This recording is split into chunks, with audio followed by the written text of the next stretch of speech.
Bueno, buenas tardes. Ahora luchar con la siesta, ¿no es cierto?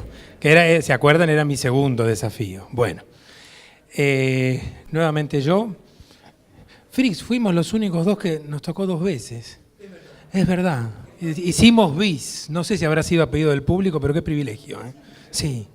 Bueno, en esta ocasión no es un tema tan general, tan abarcativo, como lo es catastro y registro, en el que uno puede abrazar un sinfín de situaciones, sino que vamos a puntualizarnos en prescripción adquisitiva. Y creo que, naturalmente, y seguramente fue programado, es totalmente oportuno que hayan coincidido las 2 disertaciones sobre distintos aspectos de la prescripción adquisitiva en esta jornada. Me refiero a que muchos aspectos de fondo fueron abordados por el doctor Kipper por la mañana. Yo lo que hago es un enfoque catastral, registral y también les digo documental, porque en algún punto la propuesta que les traigo es no el análisis de fondo y hasta procesal que hizo el doctor Kipper, sino tratar de recorrer el mismo camino y revivir la misma historia, pero pensando que en vez de llegar a la resolución de un conflicto, que por supuesto esto es así, nos estamos encaminando hacia la obtención de un título, que es un poco el otro costado de la prescripción adquisitiva. Por eso es que creo que a esta mesa, imaginaria, en la cual ayer sentamos al notariado, sentamos a los catastros, a los registros, a los agrimensores, vamos a poner 2 sillas más para los abogados y para los jueces, ¿sí?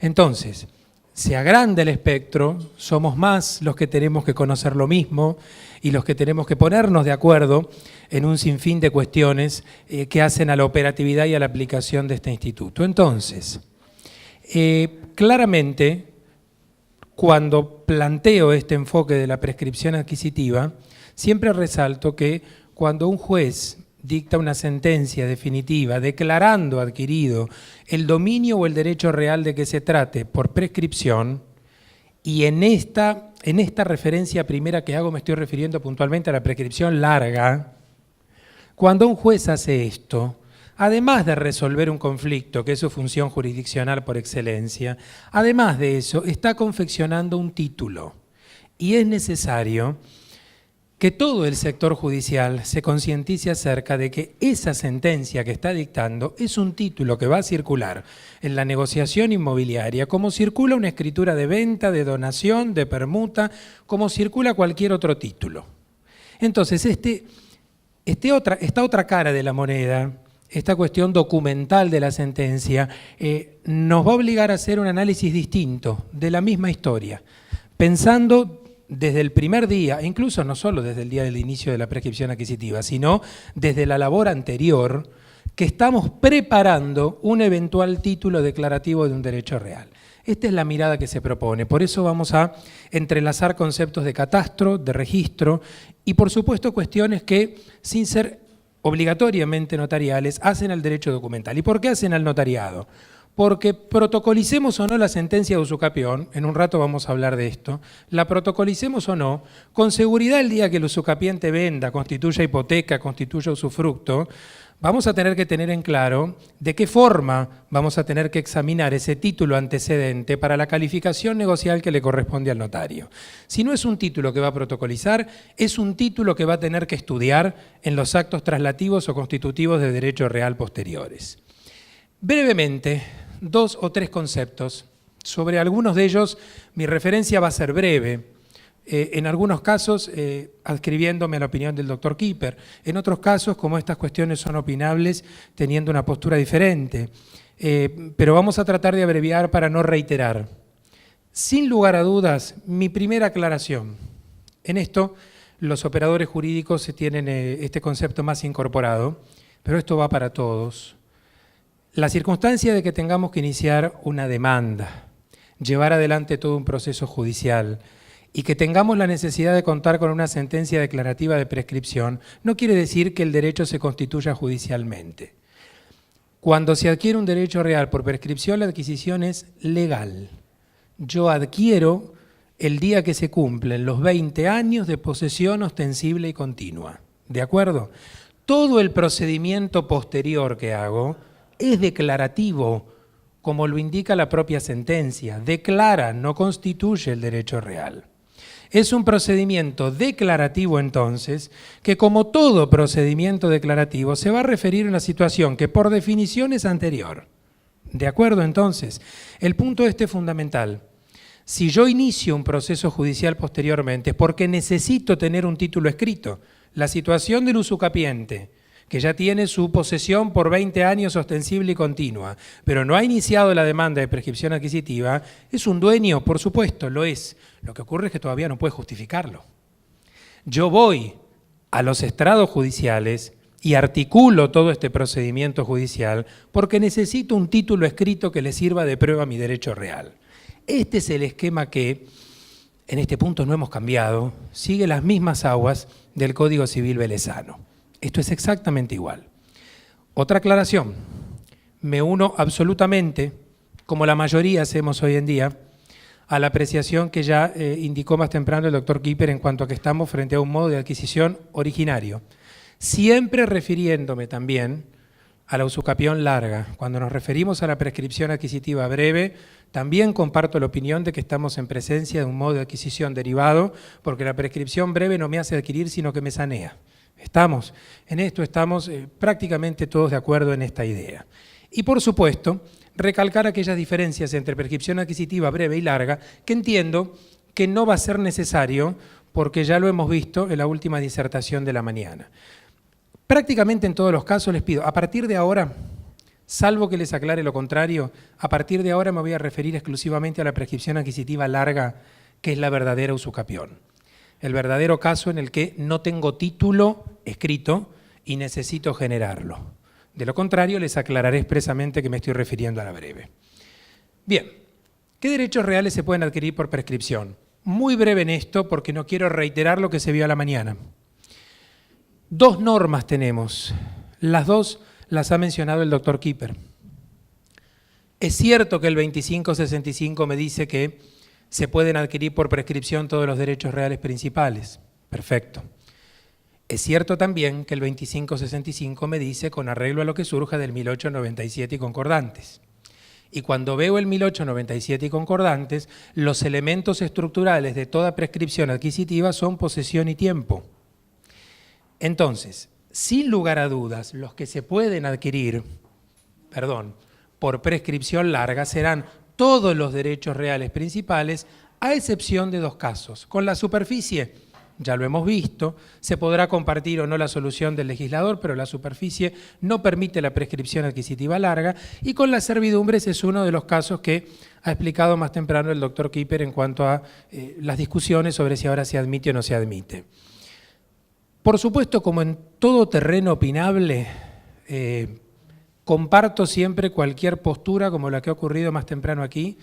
Es justo y es absolutamente lógico que todos expresemos la postura que tenemos porque es consecuencia de nuestro estudio, de nuestra investigación, de nuestro razonamiento. En este punto yo respetuosamente no coincido, participo de la postura contraria en el sentido que entiendo que si me está diciendo el 2565 que la adquisición por prescripción es de los derechos reales principales en los términos del 1897, uno de cuyos elementos es la posesión, y las servidumbres por definición no se ejercen por la posesión, la solución hoy, para los que así lo entendemos, es que ninguna servidumbre se puede adquirir por prescripción. Si desapareció o no desapareció, que en realidad desapareció concretamente, la clasificación entre continuas, discontinuas, aparentes, no aparentes, puede obedecer a un montón de motivos. Pero en concreto, la lectura que tenemos otros es que hoy no se puede adquirir ninguna servidumbre por prescripción. Claro está, hasta que esto no se empiece a plantear en la jurisprudencia, que convengamos que tampoco han sido muy numerosos los casos de prescripción adquisitiva de servidumbre, pero hasta que no se empiece a plantear en la jurisprudencia, no tendremos antecedentes jurisprudenciales sobre este punto. Lo que sí quiero aclarar, y ya paso luego a la pantalla restante, es que por supuesto me estoy refiriendo a situaciones en que los 20 años no se hubieran cumplido el 1 de agosto de 2015. Cuidado con el derecho transitorio. Yo puedo tener hoy el inicio de un juicio de prescripción adquisitiva de servidumbre continua y aparente, cuyos 20 años se cumplieron antes del 1 de agosto de 2015. Eso es perfectamente posible. La adquisición, no nos olvidemos, es legal. Que yo plantee ahora el juicio para aprobar una adquisición del 2014, del 2010 o anterior, no importa. El derecho aplicable el día que se cumplieron esos 20 años era el Código Civil de Vélez Sarsfield. El punto es que esto, para los que seguimos esta apreciación, no me permitiría plantear una adquisición por prescripción de servidumbre si el plazo de 20 años no se hubiera llegado a cumplir el 1 de agosto de 2015. En esto, por las dudas lo aclaro, la gran fecha, 1 de agosto de 2015, es el día que entró en vigencia el Código Civil y Comercial de la Nación. Pero forma parte de las tantas cuestiones opinables y de las muchas de las cuales hablaremos hoy. Esto es una especie de sumario, índice, extracto de aquellas cosas que pretendo recalcar en un tiempo que siempre es breve y que tiene que ver con este enfoque catastral y registral de la usucapión, donde todos van a ir apareciendo un poco en escena. Pero los primeros son los agrimensores. No tengo forma de contarle al juez cuál es el objeto del proceso, cuál es el inmueble cuya posesión alego haber ejercido y continuar ejerciendo si no represento este objeto planimétricamente. Por eso el primero en aparecer en esta historia son ustedes, claramente los agrimensores. Yo tengo una visión a partir de mi enfoque documental de la prescripción adquisitiva que posiblemente se aparte un poco de la apreciación que a veces tienen los jueces. No creo bajo ningún punto de vista que la exigencia de presentar un plano de mensura cuando se inicia un juicio de usucapión sea una exigencia formal y no creo que sea simplemente un recaudo de inicio de la demanda que caprichosamente apareció en la legislación procesal. Sería además extraño pensar que fue un capricho de las 24 leyes procesales, de los 24 códigos procesales que existen en nuestra República Argentina. Claramente hay una función documental y una función probatoria. Cuando más temprano había surgido la idea, a partir de una inquietud, acerca de si podían o no los agrimensores hacer un plano de mensura para usucapir cuando no están cumplidos los 20 años, bienvenido sea, porque ese plano les cuento que además de tener una función documental, va a ser un elemento probatorio. Para el juez va a significar una prueba, y esto es así. Entonces, incluso yo como abogado, recuerden que soy abogado, como abogado ejerciente, cuando a veces buscan nuestro asesoramiento en el transcurso de la posesión con miras a usucapir, lo primero que les digo es siempre, si pueden ya hagan el plano. Si pueden ya hagan el plano porque ese plano ya les está dando a ustedes, aún antes de articular un proceso judicial, ya les está dando publicidad en un registro, que es un registro físico, es catastro, pero ya les está dando publicidad en un registro. Entonces, además de este elemento probatorio, hay una función documental que se sustenta fundamentalmente en la Ley Nacional de Catastro, en nuestra bendita Ley 26.209. Cuando nosotros rememoramos el concepto legal de parcela, que creo que no hubo disertante que no haya puesto una pantalla con el artículo 4 de la 26.209, en un segmento de esta norma, el artículo 4 de la 26.209 tiene en un segmento de esa norma la referencia al elemento causal de la parcela. ¿De acuerdo? Esto es, ¿qué me genera la parcela? Y no me genera parcela solamente uno más títulos inscriptos, sino también el ejercicio de una posesión. ¿Qué significa esto? Que de la mano con el razonamiento de que la usucapión es un modo originario de adquirir el dominio o el derecho real de que se trate, de la mano de este razonamiento, además, catastralmente, proyecta el nacimiento de un nuevo objeto. ¿De acuerdo? Tanto es así que aunque yo vea el inmueble y diga, tiene las mismas medidas, es más, coincide con toda precisión, aún así es otro objeto. Por eso es importante que desde el tratamiento que Catastro le da a la aprobación, en los casos de aquellas provincias que tienen en su mano la aprobación, a la registración, y al momento en que se le confiere una identificación catastral a la parcela determinada por posesión, que es una situación que se encuentra allí pendiente. Después el juez dirá si se pudo tener por probada esa posesión, pero mientras tanto es una situación latente. A esa parcela no le podemos asignar la misma nomenclatura catastral que a la parcela que surge del título inscripto, aunque la veamos físicamente y sea la misma. De lo contrario, estamos procediendo en forma contraria, valga la redundancia, al artículo 4 de la 26.209. Entonces, por lo pronto, le estamos contando al juez primero, procesalmente, cuál es el objeto del proceso y además estamos generando el soporte planimétrico básico, necesario y fundamental para que después el juez, en caso que corresponda hacer lugar a la sentencia, a la demanda, perdón, sentenciando a favor del usucapiente, tenga un plano de base, que es lo que ordena concretamente, indirectamente ya el artículo 4 de la 26.209, interpretado en combinación con el séptimo, el octavo, el 11, el 12, el 13 y todo lo que venimos hablando. ¿Me van comprendiendo entonces? Esto es mucho más que un recaudo formal. Esto es mucho más que un recaudo de inicio de la demanda. Estamos preparando un título. Y esto es el pensamiento que yo les propongo desde este enfoque. Como cumple una función documental, en muchos casos ocurre lo que pueden ver en la segunda parte, ¿sí? Cesión de acciones y derechos posesorios. Vamos al supuesto. Sigamos el ejemplo de aquella persona que pidió asesoramiento de su abogado, del profesional, de su escribano tal vez también, del profesional con incumbencia en el asesoramiento de la ciencia jurídica, que poseía hace 5 años, como preguntaban hoy, y que no obstante quiere ir tramitando el plano de usucapión. Perfecto. Sí. Se tramita el plano de usucapión. En la carátula del plano me figura, es el único plano en el que no me figura el titular inscripto, sino por definición el usucapiente, el que pretende llegar al registro de la propiedad. Y va a figurar ¿quién? Juan Pérez, el que está poseyendo hoy. Bien, pasan los años, pasan 7, 8 años más. Juan Pérez quiere ceder las acciones y derechos posesorios. Cuando se ceden las acciones y derechos posesorios, cuando se celebra este negocio jurídico, hay un negocio jurídico causal que va a habilitar al ejercicio de una nueva posesión por parte del cesionario. Y el cedente se desprende de esta posesión a través del acto de tradición. ¿Hasta aquí me siguen? Bien. Entonces, cuando se celebra este negocio jurídico, el cedente le hace entrega al cesionario de toda la documentación que el cesionario va a necesitar cuando complete el curso de los 20 años para plantear la usucapión. Dentro de esta documentación que le entregará pago de impuestos, pago de servicios, locación de obra, de la construcción que luce en el inmueble, lo que quieran imaginar, le va a entregar el plano. No, usted sabe que yo le estoy transmitiendo acciones y derechos posesorios de un inmueble que ya tiene su plano de mensura para usucapir.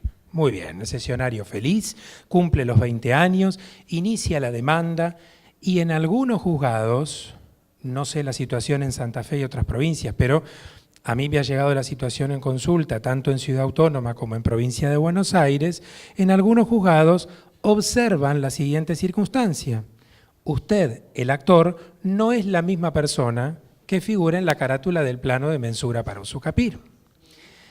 El razonamiento es el siguiente, no hay ninguna anomalía en esto.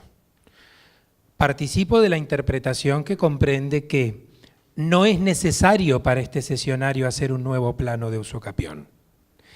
Cuando yo adquiero acciones y derechos posesorios, no solamente me nutro de la posesión anterior para poder llegar a reunir su tiempo, sino de todas las ventajas que tenía la posesión anterior, entre ellas ese plano. Ninguna razón hay para que tenga que tramitar un plano nuevo si yo, con el contrato de cesión de acciones y derechos posesorios, justifico un encadenamiento entre la persona que figura en la carátula del plano de usucapión, que es en nuestro ejemplo Juan Pérez, y la persona que está iniciando la demanda. ¿Se comprende? Lo propio ocurre cuando tramitó el plano de usucapión una persona que posteriormente, naturalmente, falleció, y plantean la prescripción adquisitiva a sus herederos. Esto es, exista sucesor universal o exista sucesor particular, mortis causa o entre vivos, lo cierto es que si hay un perfecto eslabonamiento entre el que figura en el plano y el que inicia la demanda, ese plano me sirve. ¿De acuerdo?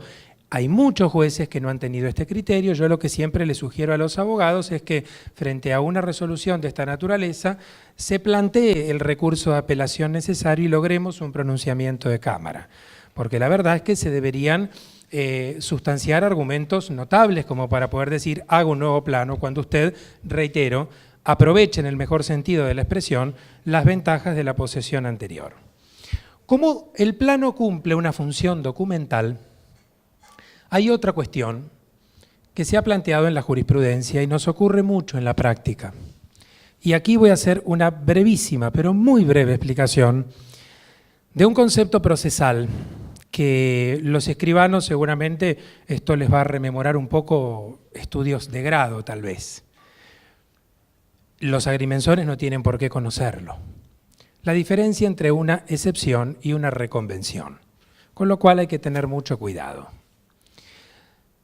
Son dos pretensiones procesales distintas cuando soy demandado. Imaginen la historia que con otros ejemplos planteaba hoy el doctor Kipper más temprano. El desapoderado, titular registral, inicia la acción reivindicatoria, o sea, la acción real tendiente a recuperar la posesión del inmueble cuya posesión perdí por definición. Bien, ok, bien. Inicio la acción reivindicatoria. Si yo, demandado, me encuentro poseyendo hace más de 20 años, tengo la prueba, puedo ofrecerla, tengo dos pretensiones procesales distintas que es necesario distinguir. Si yo me limito a oponer excepción significa simplemente defenderme. Lo único que le pido al juez cuando opongo excepción de prescripción adquisitiva larga, es el caso que estamos trabajando, lo único que le pido es, como estoy poseyendo en forma ostensible y continua hace más de 20 años, señor juez, rechace la demanda. Pero esta sentencia no es un título, porque no está declarando adquirido el dominio. Si yo quiero aprovechar esta ocasión para, además de defenderme, plantear en este mismo proceso la pretensión, con la misma prueba, de que se declare adquirido el dominio por usucapión, ahí no basta la sola excepción, sino que tengo que reconvenir. La reconvención es una contrademanda que se articula en el mismo proceso. Que hasta podemos pensar que si terminé planteándolo por reconvención es porque, como decimos vulgarmente, me ganó en el tiempo el otro iniciando antes la acción reivindicatoria. Pero es una contrademanda que, de no ser aquí, se hubiera podido plantear como una acción autónoma. La reconvención procesalmente, y ahora van a entender por qué les hago esta aclaración, la reconvención procesalmente tiene que reunir todos los mismos requisitos que la demanda. Entonces, aquí aparece el gran planteo. Si la reconvención tiene que reunir todos los requisitos de la demanda, y yo para iniciar una demanda de usucapión necesito plano de mensura, necesitaría, al momento de articular una reconvención, un plano de mensura. ¿Qué ocurre? Para plantear una reconvención, dependiendo del código procesal aplicable, suelo tener 10 días hábiles o 15 días hábiles. Ni en 10 días hábiles, ni en 15 días hábiles se confecciona, se aprueba y se registra un plano. ¿De acuerdo? Esto no ocurre en el breve tiempo que me imponen las leyes procesales para plantear una reconvención. Entonces, si no lo tramité antes, porque soy el caso del poseedor de 5 años precavido que quiso tener su plano anteriormente, si no lo tramité antes, de acuerdo, voy a poder articular la reconvención sin plano. Sería absurdo que me negaran la posibilidad de reconvenir solo por no tener el documento planimétrico. Pero, como el juez no puede declarar adquirido el dominio si no es con base en un plano de mensura para usucapir, e insisto en esto, surge de una ley de fondo que es el artículo 4 de la 26.209, no es solamente una ley procesal. Entonces, como el juez no puede dictar una sentencia sin plano que le sirva de base, es que hay una corriente de interpretación jurisprudencial que comparto absolutamente, que se instaló y nació en la provincia de Buenos Aires, que fue la siguiente. Muy bien, demandado reconveniente, usted hoy no tiene el plano y tiene que plantearme la reconvención porque le vence el plazo procesal. Perfecto, no lo acompaña ahora, pero va a tener que acompañarlo en cualquier instancia del proceso anterior al llamamiento de autos a sentencia, porque yo, juez, no voy a poder declarar adquirido el dominio si no es con un plano que le sirva de base. Esto que les estoy contando, observen ustedes que no tiene muchos años. Bien, aquí tienen el extracto del primer fallo que lo dijo en la provincia de Buenos Aires, al menos en estos términos tan categóricos. Fíjense, es un fallo del 2011, si no recuerdo mal. Sí, 2011. Muy poquito tiempo, pero ya con Ley Nacional de Catastro vigente. En este fallo, les comento porque a mí en su momento cuando se publicó me tocó comentar el fallo, entonces tengo bastante presente su historia. Todo el juicio tramita en primera instancia, el juez evidentemente, el juez o la juez, no recuerdo, evidentemente estarían en condiciones de declarar adquirido el dominio por prescripción, pero en la reconvención no le habían acompañado plano y después tampoco. Entonces, ¿qué hace? Como tuvo por probada la posesión, rechaza la acción reivindicatoria y rechaza la reconvención de usucapión. Hizo bien. Naturalmente, el reconviniente, enojado, apela. ¿Cómo no me va a hacer lugar a la reconvención si, por otro lado, la posesión la consideró probada y justamente con fundamento en ello rechazó la acción reivindicatoria? ¿Qué hace la Cámara de Apelación? Advirtiendo todo esto, como medida para mejor proveer, le da un plazo, X, no recuerdo cuál, le da un plazo al reconviniente para que acompañe el plano.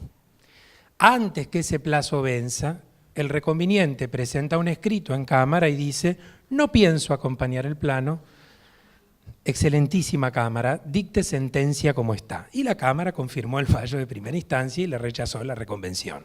Esto es un precedente para mí fundamental. Esto para mí ha sido un paso adelante maravilloso en la concientización judicial de la función documental en la sentencia de usucapión. ¿Qué me cambia que haya llegado antes el reivindicante y yo lo haya planteado como reconvención o que yo lo haya planteado como acción? Nada. Si de aquí me llevo un título con causa en una usucapión, antes tiene que haber un plano. Esa es la conclusión. Yo particularmente estoy absolutamente a favor de esto y esto no es... Quiero ubicar correctamente y tratar de no banalizar nunca las posturas. Esto es interpretación de la ley y tiene una lógica. Por favor, tengamos presente, el plano es una cuestión de fondo, no es de forma. ¿Sí? La segunda, el segundo eje analítico de esta disertación es ya registral. Avanzamos un poquito en el tiempo, ya se inició la demanda. Buena o mala, más completa, más incompleta. La cuestión es que hay un mandato claro del legislador nacional en una parte del artículo 1905 que es el siguiente. En la resolución en la cual el juez confiera traslado de la prescripción adquisitiva, debe ordenar una anotación de litis.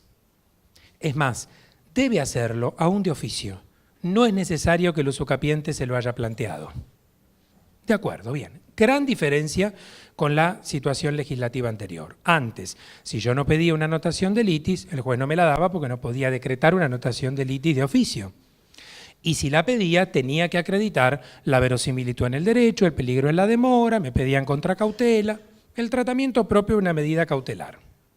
Ahora, este artículo 1905 legisla una medida que hoy instaló una gran discusión en torno a si realmente esto es una medida cautelar o si en rigor de verdad no lo es. Ante todo, anticipo una aclaración. Para mí es absolutamente positivo que exista una norma con estas características.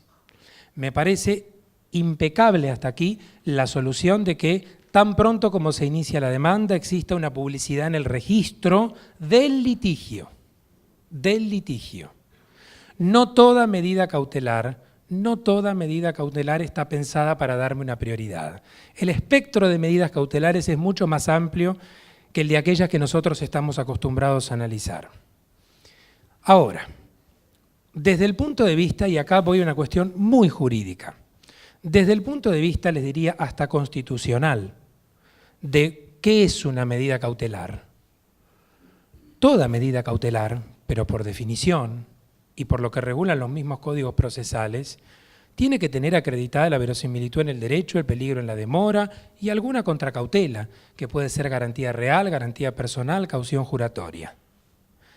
Esto es una medida que el juez tiene que ordenar sí o sí. Y yo siempre les explico esto con dos breves ejemplos imaginarios. Una demanda de usucapión, esto va para los agrimensores que posiblemente no lo sepan. El juez, hasta que no llega la sentencia, no puede prejuzgar, bajo pena de nulidad de su actuación judicial. Entonces, el juez, si bien no puede prejuzgar, hay un primer examen que se hace de una demanda cuando se inicia la acción, que es, ¿esto reúne los requisitos mínimos de una demanda? Los requisitos mínimos de una demanda es poco. El objeto, los hechos, el derecho, la prueba que se ofrece y la petición concreta. Con que tenga eso, el escrito ya se considera demanda.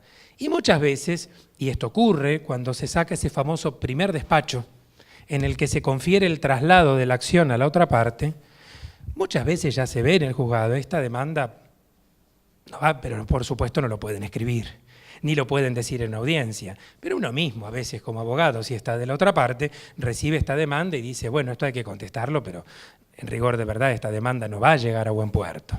Pero es demanda. Piensen en una demanda de usucapión brevísima, una hoja, en la que datos personales, hechos que vengo a contar que hace 20 años ejerzo la posesión ostensible y continua de este inmueble. Derecho, cito un artículo, el que quieran de todos los que mencionamos. Prueba, 2 testigos. Son insuficientes, pero esto es una demanda. Ahora el juez no puede prejuzgar. Y la petición, eso es más, si queremos pensar, cabe en una carilla. ¿Eso es una demanda? Sí. Es una demanda que, no obstante ser tal, es manifiestamente improcedente. Una demanda así, en el código anterior, si en un puntito le pedían la notación de litis, ¿el juez les iba a dar la notación de litis? No, porque aunque es demanda, usted no me estaba justificando la verosimilitud en el derecho invocado. Simplemente contándome que usted posee hace 20 años, pero que no me detalla cuáles son sus actos posesorios, no arrimando ninguna prueba más que 2 testigos, ¿quieren agregar algo más? 2 comprobantes de pago de impuestos. Usted no me acredita una verosimilitud en el derecho. Esa demanda, hasta el 31 de julio de 2015, no lograba una notación de litis. Hoy la logra sin que usted lo pida. La reflexión ¿es una medida cautelar? Algunos piensan que sí, yo pienso realmente que no. Que es una medida de publicidad registral que han elegido darle el mismo nombre como podría haber tenido otro, pero en mi modesto entender no reúne los recaudos que procesalmente tiene que tener una medida para ser considerada cautelar. ¿Por qué traigo esto a colación? Porque hay una cuestión registral que les aseguro que en un par de años nos va a importar mucho, y es si el asiento registral de anotación de litis del artículo 1905 del Código Civil y Comercial de la Nación se va a extinguir o no por caducidad. Porque la extinción de los asientos por caducidad a los 5 años es de las medidas cautelares. Entonces, va a haber que tener muy claro esto, porque si es cautelar, para los que así lo entienden, su asiento va a caducar a los 5 años si no se pide anteriormente su reinscripción. Si no es cautelar, todo asiento registral que no tiene contemplada su extinción por vía de caducidad no se va a extinguir hasta tanto no se peticione su cancelación. Entonces, este sería el punto de debate que todavía creo que no se ha generado lo suficiente, posiblemente por existir aún otras cuestiones que parecen ser más urgentes, pero desde ya, en no mucho tiempo más, va a empezar a plantearse esto. Esto, además de una postura doctrinaria que ha tenido y sigue teniendo bastante resonancia, en cuanto a que no todos están de acuerdo en que la publicidad registral de la anotación de litis en general debiera caducar. Yo creo que hoy las anotaciones de litis en general están alcanzadas por el 37 inciso B, con lo cual su asiento se extingue por caducidad si previamente no se pidió la reinscripción. Pero la del 1905 creo que suscita grandes dudas. Avanzamos. Otra de las cuestiones es la sentencia como título al derecho real. Quedó claro de la disertación anterior que me lleva un título y que no hay retroactividad al momento en que se inicia la posesión. De acuerdo, terminó una discusión clásica en la vigencia de nuestro código anterior. No solo me dice hacia qué momento no se retrotrae, sino que además me aclara en qué momento queda adquirido el derecho real por prescripción, cuando se cumple el plazo de la prescripción adquisitiva. Pensemos ordinariamente cuando se cumplieron esos 20 años de posesión ostensible y continua, con el agregado que en este punto celebro de que la sentencia contenga la fecha y fije la fecha de adquisición del derecho. Lo que considero por demás importante, es cierto que algunos jueces, no la mayoría, algunos jueces tenían ya desde antes la buena práctica de fijar la fecha de adquisición del derecho. Pero lamentablemente es cierto, y en esto sí, yo siempre que hago referencia a la práctica judicial o del ejercicio de la profesión de abogado, me circunscribo a las demarcaciones donde yo ejerzo, que son, reitero, provincia de Buenos Aires y Ciudad Autónoma. Posiblemente me digan que en Santa Fe, en Chaco, en otras demarcaciones en las cuales hay gente aquí presente, puede haberse recogido otra realidad. Pero sí, concretamente, les planteo esto. Es muy sano que ahora ordenen fijar la fecha de adquisición del derecho, para lo cual, naturalmente, tuve que haber fijado la fecha de adquisición de la posesión, que después veremos para qué nos va a importar. Pero voy a tener que saber con seguridad a partir de qué día el usucapiente se ha convertido en dueño por disposición de la ley. Nosotros siempre, hago esta opinión, no es solo mía, pero lo planteo yo desde mi disertación. Pese a mi condición de abogado para algunos, de la cual no reniego y de la cual estoy maravillosamente orgulloso, como yo tengo una cercanía muy grande al notariado porque fui formado por escribanos, les decía ayer que posiblemente haya opiniones que no escuchen en otro abogado. Yo siempre recomiendo protocolizar la sentencia de usucapión. Si bien es cierto que todas las resoluciones definitivas en un juzgado, las sentencias definitivas y las interlocutorias con fuerza de tales van a un registro de sentencias, entonces si pierdo el testimonio judicial puedo obtener un segundo testimonio judicial, la verdad es que la garantía de conservación documental que me proporciona el protocolo no me la da el Poder Judicial. De manera que protocolizar la sentencia de usucapión es, al menos desde mi modesta opinión, algo que siempre recomiendo a mis clientes. Esta línea de tiempo les marca lo que yo llamo siempre los 4 momentos de la prescripción adquisitiva. Aquí la adquisición de la posesión, el cumplimiento del plazo legal, que es donde se produce la adquisición del derecho, posteriormente el inicio de la demanda y posteriormente la sentencia firme, que es el momento en que ya tengo mi título escrito, hábil para probar la existencia de mi derecho real. Luego, a medida que avancemos, vamos a ir viendo que se van a ir agregando algunos momentos en esta línea de tiempo. El documento registrable que va a ingresar al registro de la propiedad inmueble para la inscripción de esta sentencia de prescripción adquisitiva será o su testimonio judicial, si no se han protocolizado las actuaciones pertinentes, o la escritura acta de protocolización de actuaciones si optamos por el camino de protocolizar el documento. Por supuesto, tendré un rogante, que será en el primer caso el juez, que delega en el abogado y a veces en la gestoría la suscripción de la minuta rogatoria, o será el notario, si es que luego de la protocolización de actuaciones, en forma autónoma o por un tracto abreviado para aquellas provincias que permiten esta modalidad, ruega la inscripción de la prescripción adquisitiva. En cuanto a la técnica inscriptoria, aquí hay una cuestión íntimamente vinculada a algo que les mencioné hace un rato con respecto a cuál es la nomenclatura catastral que corresponde asignarle al inmueble objeto de usucapión. Porque creo que muchas veces la decisión del catastro es la que termina incidiendo en la aplicación de una correcta o incorrecta técnica registral.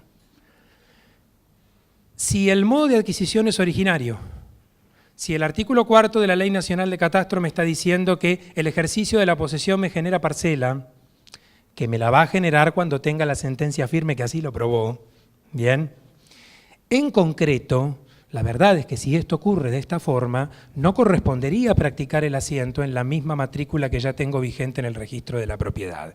Y esto, bien sabemos, no se hace igual en todas las provincias. Es más, en muchas provincias han cambiado los criterios, naturalmente, en los cambios de dirección del registro de la propiedad inmueble. Particularmente participo de la opinión de que la técnica correcta es la apertura de una nueva matrícula. Pero pensemos, si ya Catastro me dio una nomenclatura catastral nueva, distinta a la nomenclatura catastral de origen, esto va de suyo. Yo tengo que trabajar con una nueva matrícula porque ya tengo una nomenclatura catastral distinta.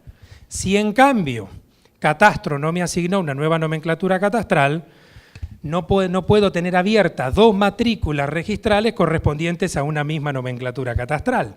Fíjense cómo, englobando un poco esto con el tema que hemos visto ayer, hasta en las pequeñas cosas advertimos la importancia de que catastro y registro estén vinculados, que compartan criterios, que se encaminen hacia un mismo punto. Con respecto a la situación de otros derechos reales que estuvieran inscritos en la matrícula anterior, me hago eco en honor a la brevedad, para no generar demoras en las disertaciones de la tarde, de lo que ha hablado anteriormente el doctor Kipper, acerca del análisis que merece en ciertos casos la subsistencia de las inscripciones de servidumbres o hipotecas, que siendo derechos reales no ejercibles por la posesión, no siempre son asientos que tienen que darse de baja porque se esté haciendo lugar a una usucapión. De hecho, uno de los casos más concretos es lo que ocurre concretamente con las hipotecas. Vean ustedes. Si cuando yo inscribo una sentencia de prescripción adquisitiva, vamos a hablar de 3 posibles casos. Hay una hipoteca inscripta con anterioridad a la adquisición de la posesión, esto es, el titular registral vencido en el juicio de usucapión había constituido una hipoteca antes de que el usucapiente empiece a poseer. No nos olvidemos que estamos en el día de la inscripción. Ya sabemos cuándo empezó a poseer, porque el juez para fijar la fecha de adquisición del derecho tuvo que haber fijado la fecha de adquisición de la posesión. Entonces, siendo así, esta hipoteca naturalmente sería oponible al usucapiente. Primero en el tiempo, mejor en el derecho. Distinto es este caso. Caso, por supuesto, discutido a partir de las distintas opiniones que más temprano explicó el doctor Kipper sobre si aquí prevalece la publicidad registrada o la publicidad posesoria. Esto es, el titular registral constituyó hipoteca cuando el usucapiente ya estaba poseyendo el inmueble. Allí están quienes se inclinan por darle oponibilidad a la hipoteca, estamos quienes nos inclinamos por decir si ya había un usucapiente y la buena fe del acreedor hipotecario se tiene que abonar también con la constatación del estado posesorio, del estado de ocupación, no podrá invocar buena fe y esta hipoteca cae. Por supuesto, con toda razón, va a caer aquella hipoteca que se haya constituido con posterioridad al cumplimiento del plazo legal de la usucapión. Pero estas son distintas cuestiones que se van planteando a partir del abordaje catastral y registral de la usucapión. Con respecto a las parcelas generadas por posesión, que son estos casos en los que la porción poseída no necesariamente coincide con la totalidad de la extensión del inmueble de acuerdo al título inscripto, aquí, por supuesto, desde ya siempre hay apertura de matrícula nueva, esto no genera divergencias entre una demarcación y otra. Por supuesto, aquí, como en los otros casos, pero aquí nadie lo discute, el plano es exigible tanto en la acción como en la reconvención. Y esto no solamente se puede presentar en estos supuestos, sino también en un caso como este. Mis dibujos no son como los suyos. Algún día voy a aprender, se lo prometo. No, va pésimo, pero esto es lo mejor que puede hacer un abogado frente a un PowerPoint. Eso se lo quería decir, no, porque comparto lo que dijo el doctor Kipper después de eso. Bueno.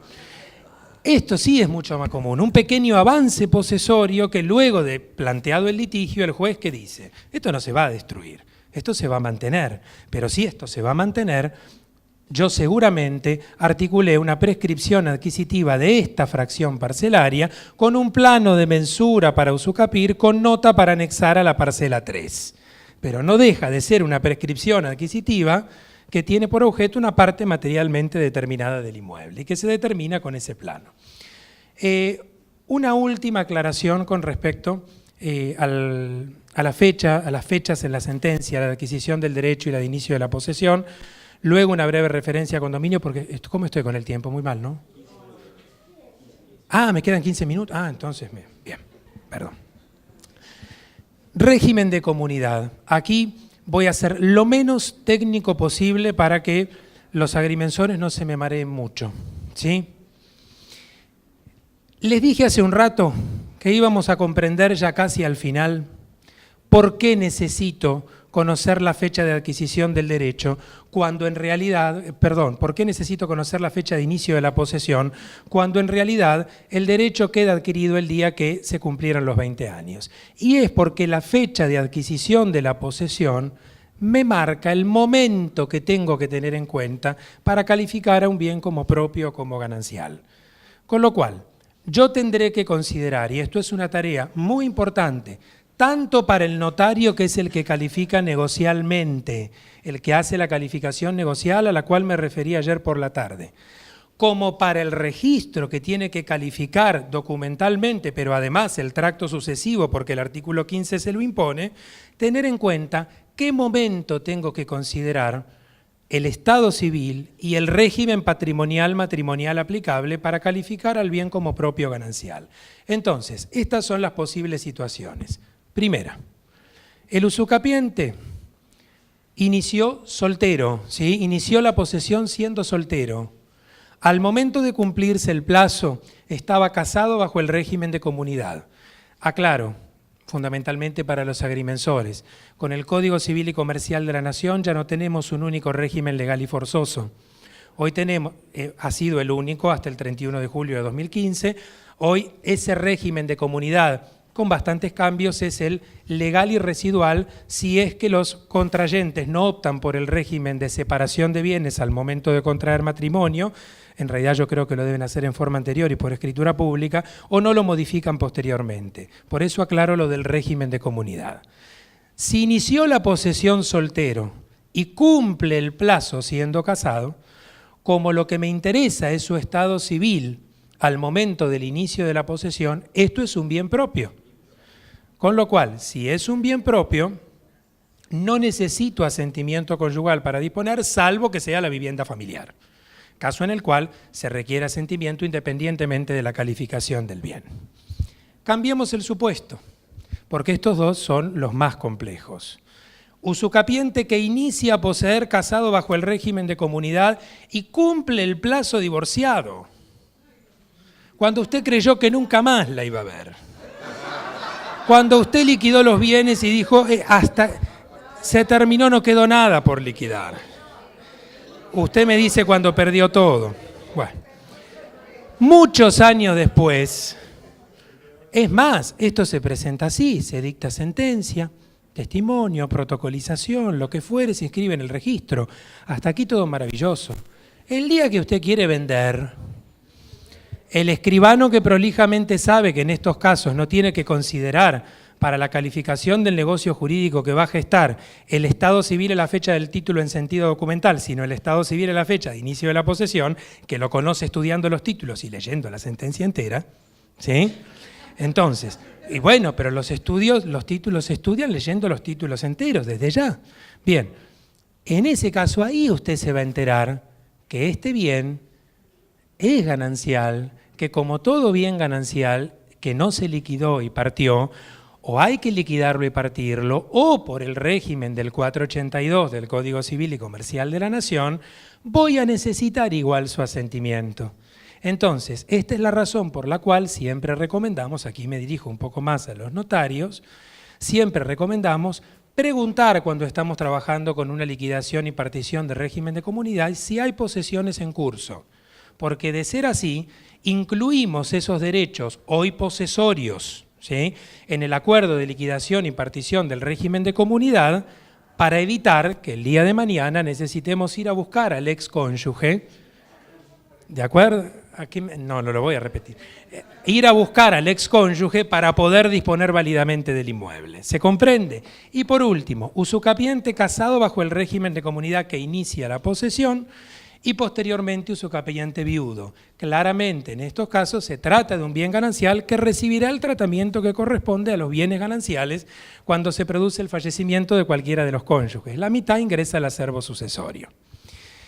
Dentro de estas, me avisan cuando me quede poco, porque no quiero excederme.